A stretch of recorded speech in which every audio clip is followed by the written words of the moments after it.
Chapter 10. Enter the Saints, Mystics.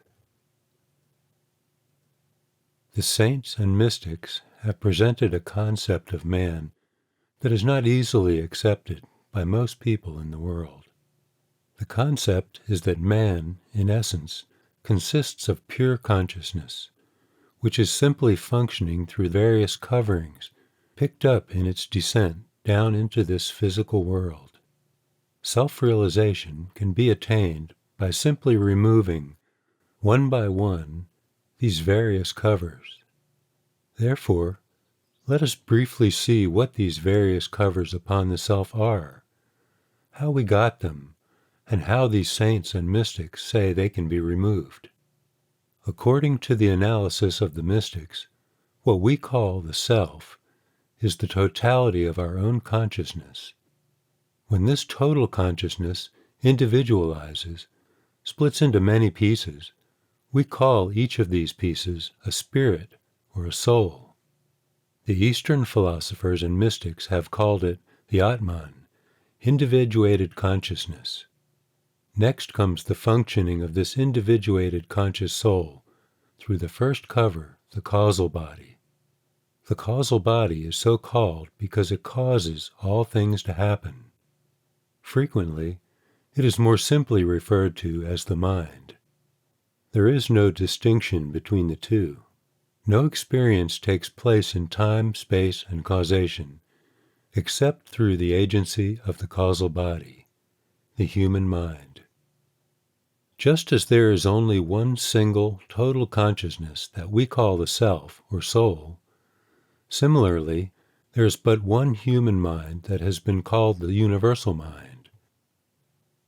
Just as the single, total consciousness individuates itself into individual souls, in the same way the universal mind also individuates itself and becomes an individual mind, and has the experience of interacting with other minds. In the Eastern schools of philosophy, the universal mind has been called the level of Brahmanda, the creator. All things are created from this level. So, in its descent, the soul picks up the universal mind, and together with it continues its descent into creation.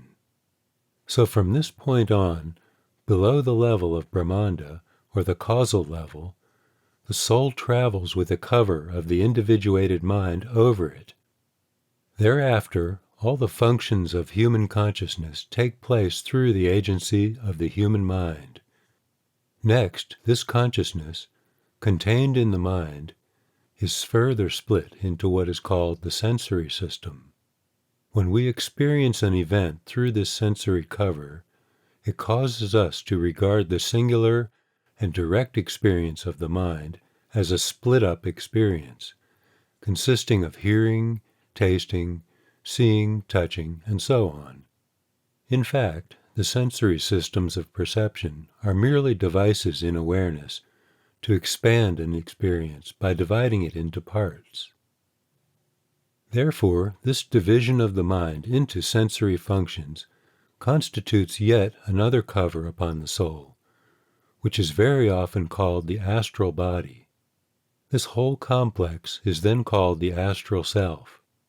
This astral self, in turn, picks up yet another cover upon itself, the physical body. Once it has taken on the physical body, the sensory functions, which were supposed to be performed by the astral body, are locked up in the physical body. We then begin to feel that if we want to see something, we must use these eyes, to hear we must use these ears, and so on. Therefore, this final covering upon the soul, the physical body, ultimately creates in us the feeling that we are the physical body, that this world, this physical plane of consciousness, is our home, and that the journey back to our original state of consciousness, the one in which we existed without any of these various covers, is simply the journey from the physical self back to the total self. This, then, is self-realization.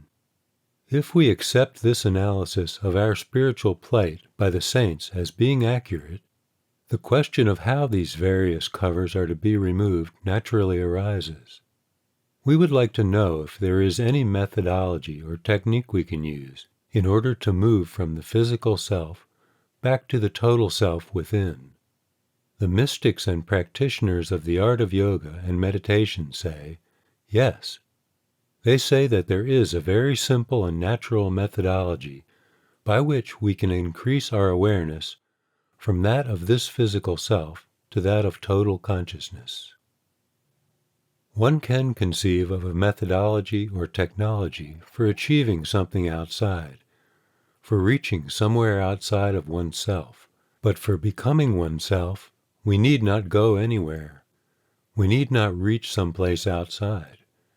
We do not have to achieve anything. We have simply to be what we already are. Therefore, why should there be any necessity for a methodology? Why should we need any technology or method to become what we are? All methodologies and technologies should be required for becoming something else, not for becoming what we are. This consciousness within us is the creator of all that we are experiencing around us. It is what we are.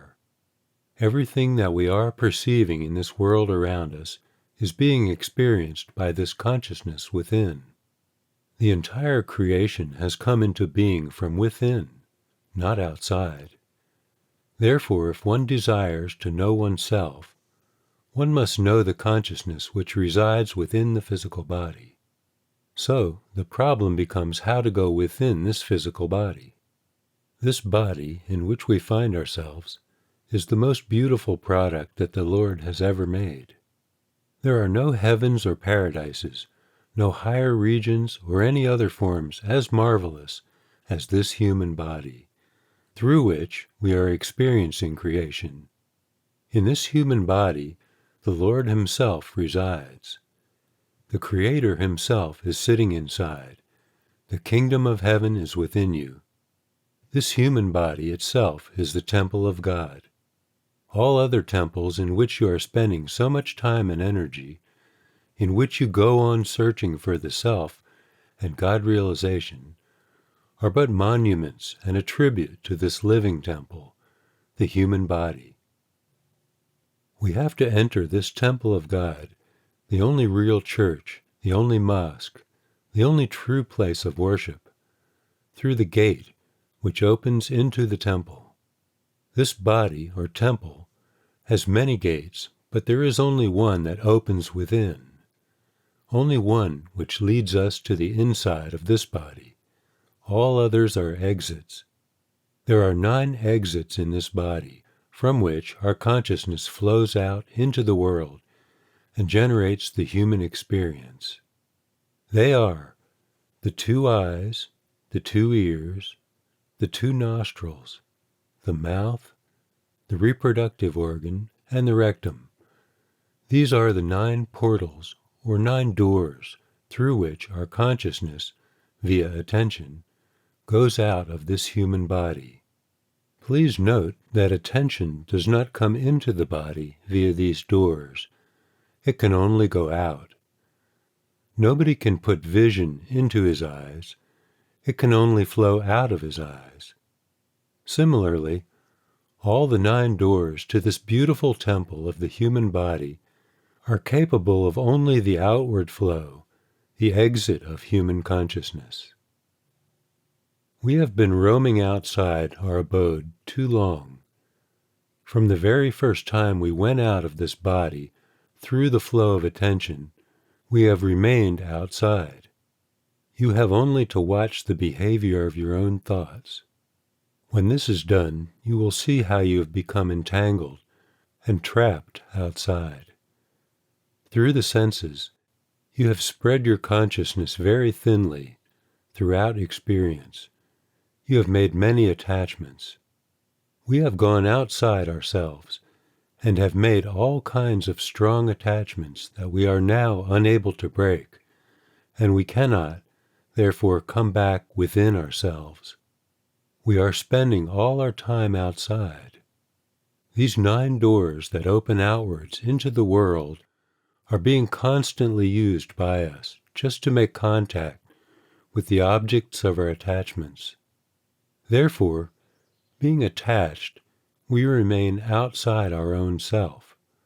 When our consciousness remains outside, we become identified with the objects of our attachments and forget who we are. We lose contact with ourself. The result is loneliness. Fulfillment of this inner loneliness is sought from the company of people outside. But this outside company fails to satisfy this inner need of the human being, and, therefore, we continue to be lonely. Even when we are surrounded by hundreds of people, we still remain lonely. Something in us is not being satisfied. There is something absent, something missing in our life. The self is not there.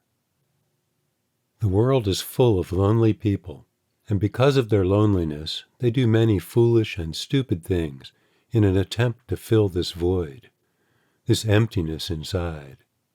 Sometimes a person starts eating too much just to feel full.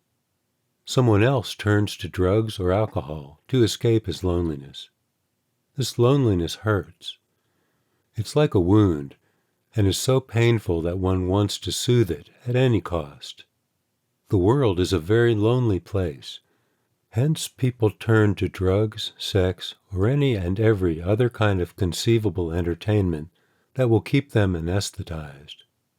However, this pain of loneliness persists, despite our best efforts to escape its clutches.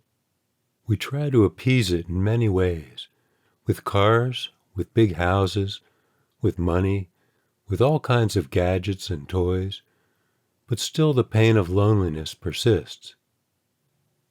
You can have the biggest house in the world, and still you will remain as lonely in it as you were in your basement apartment. These things are not going to make a bit of difference. Ownership of this world itself cannot satisfy your inner loneliness. To satisfy loneliness, you will have to go within.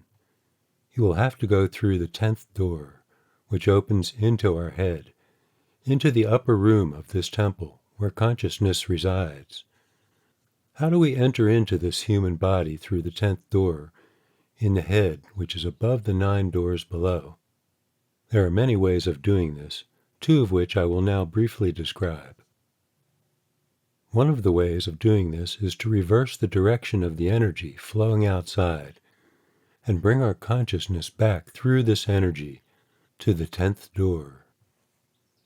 Since we cannot use these 9 doors to come into the body, we can, however, use energy centers sustaining this physical body to gain entrance into the 10th door, the door behind the eyes, the eye center.